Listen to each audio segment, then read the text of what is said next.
everyone, I'm Amythest. You may know me from my Ask an Autistic series, and in that video series I address both autistic people and non-autistic people, neurotypical parents and educators and therapists who are just interested in hearing about autism from an autistic person's point of view. But I do get questions from other autistic people about life on the spectrum and how to thrive and get by and just survive in a neurotypical world when you're neuroatypical. And so in this video series, I'm hoping to produce short videos where I answer questions and maybe give advice, things that I found helpful. So my first question is from Alec, and Alec asks, can you do a video on self-harming and dangerous stims? Yes. Self-harming stims, also known as injurious stims, it's kind of a tricky topic. When it comes to parents who believe that autistic people shouldn't be stimming, injurious stims are kind of the trump card, you know? Oh, well, my son bangs his head on the wall, I have to stop him from stimming. And in that way, injurious stims get a really bad rap. I think it's important to realize that our society has this stigma against any kind of self-harm. And I know that sounds weird. I know that I'm not advocating self-harming at all, but when an autistic person reaches the point of sensory overload or meltdown, we're not really in control of ourselves, and self-injurious stims can arise. And I think the first thing to remember is that you are not bad. You're not a monster or broken or crazy for hurting yourself in times of great stress or sensory overload or meltdown.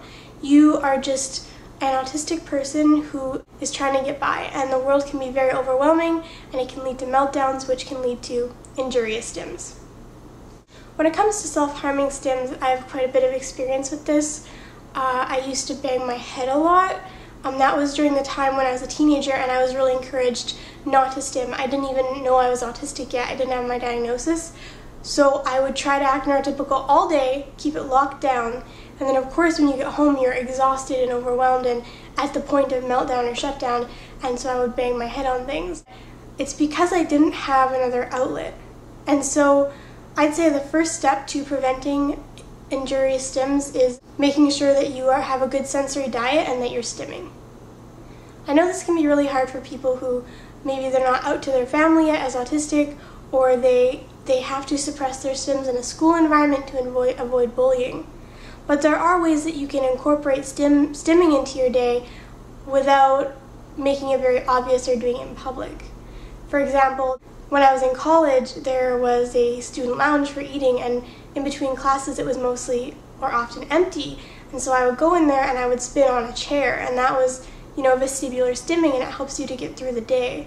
Stimming is such an important part of staying healthy and staying regulated as an autistic person. So prevention, I think, like with meltdowns, is key. Making sure that you're stimming and that you have a good sensory diet. For some people that just could be jumping up and down for a couple minutes between classes, you know, getting that good deep pressure input in your joints. So in whatever way that you stim that you enjoy, I would encourage you to do that whenever you can. And if you need to stim in public, screw what other people think, you know? I mean, if you're brave enough, go for it. And if you need to slip away for a couple minutes, do it. Because self-care is so important, and it's the best way to prevent yourself from getting to the point where you self-injure. And then I think the second best way to deal with it is redirection. So if you find that you are banging your head or that you are scratching yourself, do something else really vigorously and hard. And this can be, if you're alone, punching a pillow, or I like ripping fabric if you just have rags or old pillowcases around or something. And sometimes by tiring yourself out and redirecting your energy, you can get it out without actually harming yourself. So redirection is really good. There's a lot of stim toys out there that are very durable, and especially jewelry made of silicone can take a lot of biting. I don't think it would ever break. And you should experiment a couple ways before you are actually at the point of self-injuring and see which activities really release anxiety for you and release tension, and then maybe you could have that item or have that stim on hand for situations where you're at that point. And finally, I want to reiterate my point from before. The best thing is prevention, but sometimes you get to the point of self-injury. And so I want to remind everybody that you are great and that you aren't bad.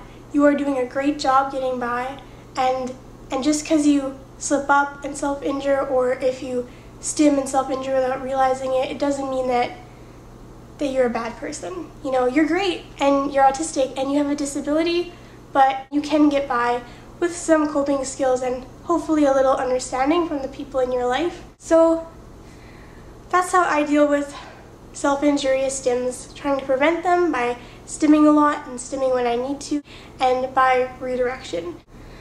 I hope this video was helpful, and if you have a question that you would like answered, one-on-one, you know, neuroatypical to neuroatypical, feel free to ask.